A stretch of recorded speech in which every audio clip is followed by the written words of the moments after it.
So when you are editing text in Illustrator, it's again the use of the type tool combined with kind of whatever you're designing for.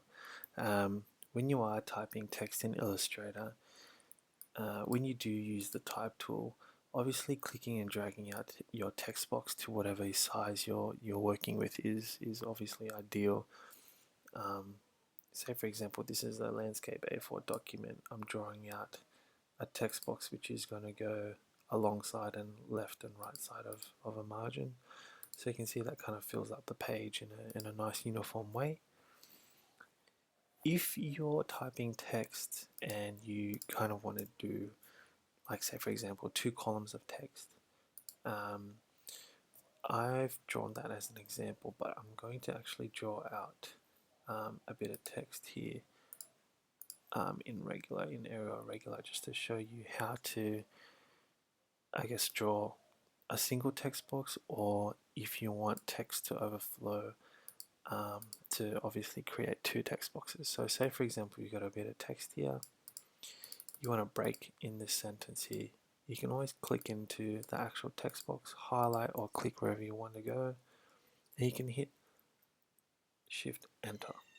So Shift Enter a couple of times, or Shift Return, or Shift Enter on your keyboard will obviously make that break. So you can see in terms of the text, that's where that line break is.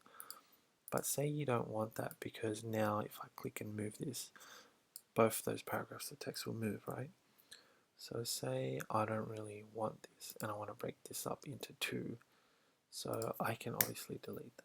I'll try this again. So I'll draw this out once, and then I'll draw out another block of text. So this way I'll have 2 separate text boxes which I can actually move and scale and kind of reshift or reshape these to however I kind of want. These 2 text boxes are not connected, so I would say the best way to maybe do this is, if you wanted this text to continue on the right hand column, is hit that red plus. If I zoom in, it'll probably make it a bit easier. It's not really working. Okay, there you go. That was quite quick, but you saw for a split second there my icon changed and I actually created a separate text box. So now the line will be drawn between the 2, and you can kind of see how this text will work between the 2. Okay. So always when you add text in here now, you'll see that text will continue, so on and so forth. Okay, and they'll change as you sort of add and subtract text from this text box. You can see there's a bit of text here which is hyphenated. If you want to get rid of hyphenation from your text, you can always go to your properties panel here on the right hand side. Use the typography workspace, which helps you bring up the characters panel, or if you're clicking into a text box, you can use the characters panel this way also. The way that I would do it is, if I click on, let's just say I'll highlight these 3 text boxes, I want to get rid of the hyphenation. I'm going to open up the paragraph panel, and the hyphenate option is at the bottom here, and just untick that. So now we've got some clean text to sort of work with in the long run. If you do, say for example, this is a subheading and this has multiple lines of text in there, and you want to kind of space this text out as according to maybe your company or your brand guidelines, for example. The way that you can do this is if you open up the character panel and then you adjust your kerning, I think it is, oh, leading, sorry, yeah. I always get confused between the two, but leading and kerning. But your leading distance is what will allow you to adjust that as you see fit, and obviously you have the finite control up here with the toggle button. So you can kind of space that out as you wish and set your leading as you kind of wish there as well. So that's basically the space between each line of text. Conversely, the tracking is what brings the letters of text closer together. So you can see them now bumping up to each other. I'm just going to leave that as a default 0 because it's the nicest way to sort of, it's easy on the eyes when you see text this way. Again, if you want to align text, maybe center align the heading, for example, you can adjust this in the paragraph alignment or the paragraph panel in your right side properties panel, I guess, and just hit align center.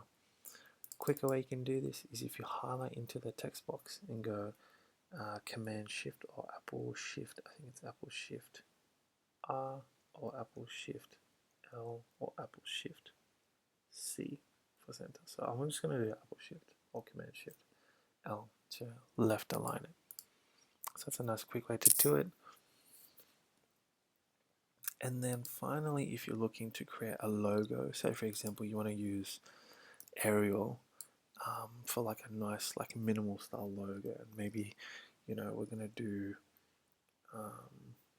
SK for the logo. I can do this by typing in both S and K on a canvas and just use the type tool to type both letters. Or if I want control over those two, I'm going to make a new text box and just type the letter S. Click off. This is pointed type tool now. I'm going to click and scale this, and I'm going to convert this back to a regular type box, or text box I should say. And I can do whatever I want with this, so I can copy and paste this text box, change this to letter K, and kind of do the edits and just play around with the thought process of a new logo this way. Also, this is a nice way to kind of experiment with logos if you're doing like inspiration for maybe a new logo. So these are obviously two text boxes. If you want to edit the way this text appears, so for example, I don't like that loop here over the S going into the K. I think pretty sure I can convert this to a type object. What I'll do is I'll go object and expand the object, so now it's become a solid shape, so it's not a type text box anymore, it's an actual shape which is now editable using the direct selection tool. So what I'll do is I'll just use the direct selection tool, move these anchors maybe out of the way, and just kind of edit how I want this to look. And then if I expand the K as well, these are both now two shapes, which obviously you can see it's a rough example, but I can turn that into a logo using the Pathfinder window as well. And we're just going to unite. So then there you go, there's your logo, which you can edit and reform and reshape as you wish. I know it's a bit of a rough example, but hopefully that gives you an idea into the logo creation side. I'll probably go into another video into creating logos from scratch, but that's using the type tool as well. So you can watch the previous video to learn a little bit more about how the text boxes can help, and the what was the tool? The touch type tool to kind of help edit text and kind of make things a little bit unique in terms of a logo, for example. Yeah, so hopefully that explains a bit more about editing text and text boxes. Yeah, if you got any questions, yeah, just leave a comment. And yeah, if you're interested in a bit of coaching, just let me know and I'll leave a link in the description. Thanks.